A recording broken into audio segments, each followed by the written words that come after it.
Hello friends, welcome to EWS English with Sumit में आपका स्वागत है। तो देखिए आज हम क्या सीखने वाले हैं। अब तक हमने क्या क्या सीखा है। हमने सीखा पार्ट्स ऑफ स्पीच, हमने सीखा आर्टिकल, हमने सीखा इंट्रोडक्शन और भी बहुत सारी चीजें हमने सीखी हैं। आई होप आपने उनको देखा है और अगर आपने उनको देखा है तभी आपको ये वीडियो समझ में आएगी, वरना नहीं समझ में आएगी। तो आज का जो टॉपिक है वो हमारा है टॉपिक पास्ट फोर्स एक्शन।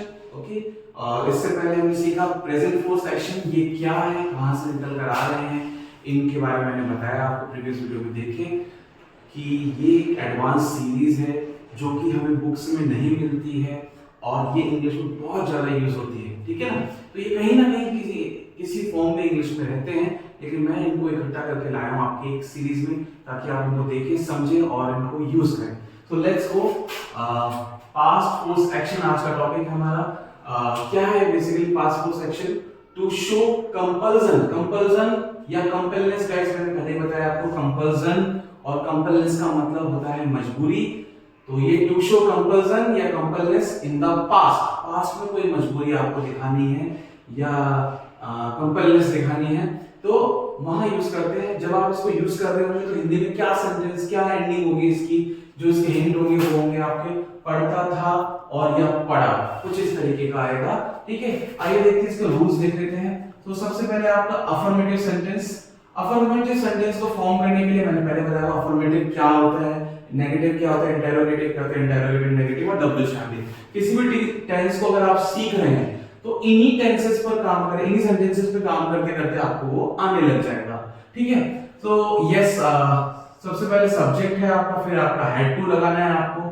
आपने प्रीवियस वीडियो में देखा होगा हैज टू हैव टू सीखा हमने। हैज टू हैव टू को जब हम पास्ट में लेकर के जाते हैं तो वो हैड टू हो जाता है, ठीक है।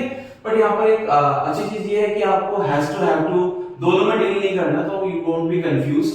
तो यहाँ पर सिर्फ आपको हैड टू लगाना है, ठीक है। तो हैड टू लगाया आपने, उसके बाद V1 लगा देना है क्योंकि टू के बाद हमेशा V1 आती है। कुछ केसेस हैं जहां पर नहीं, वो बाद में बात करेंगे। उसके बाद ऑब्जेक्ट लगा देना है। तो आपके पास सेंटेंस है, for example we had to earn. क्या मतलब हुआ इसका? वी हैड टू अर्न, हमें कमाना पड़ता था या हमें कमाना पड़ा, ये इसकी मीनिंग है। अब जो भी भाव होगा या जो भी कॉन्टेक्स्ट होगा उसको देख करके मीनिंग निकाल दिया जाएगा, ठीक है। Fine. She had to tolerate, okay ना, them she had to tolerate them, okay, उसे उन्हें बर्दाश्त करना पड़ता था, ओके ना। तो she had to tolerate them, okay. I had to go somewhere yesterday, okay ना, मुझे कल कहीं जाना पड़ा, ठीक है ना। सो अब मैं चाहूं ये यस्टरडे एडवर्ब है, मैं इसको स्टार्टिंग में भी लगा सकता हूं, yesterday I had to go somewhere या I had to go somewhere yesterday, बात एक ही है, ठीक है ना। तो आप इधर उधर कर सकते हैं इसको, ठीक है। नाउ मूविंग ऑन, नेक्स्ट हमारा है नेगेटिव। नेगेटिव सेंटेंस है। नेगेटिव में क्या देखते हैं हम? नेगेटिव में आपका सब्जेक्ट है, उसके बाद डिडंट में कन्वर्ट हो जाएगा। लास्ट हमने देखा था डोंट डजंट लगा रहे थे, डोंट डजंट को हमने डिडंट में चेंज कर लिया। गाइस डिडंट लगाने के बाद आप दोबारा हैड नहीं लगा सकते। तो अब आपको चाहिए फर्स्ट फॉर्म और इसकी फर्स्ट फॉर्म होती है हैव टू। तो अब आपको डिडंट प्लस हैव टू लगा देना है, उसके बाद V1 और फिर ऑब्जेक्ट आ जाएगा आपका, ठीक है। For example we didn't have to do anything, हमें कुछ करना ही नहीं पड़ता या करना ही नहीं पड़ा, डिपेंड्स ऑन द सेंटेंस, किस तरह का सेंटेंस आप क्रिएट कर रहे हैं। She didn't have to cook, उसे खाना नहीं बनाना पड़ता था, या she didn't have to cook, food भी लगा सकते हैं खाने के लिए आप, और she didn't have to cook मतलब उसे कुक नहीं करना पड़ता था, कुछ पकाना नहीं पड़ता था, ओके।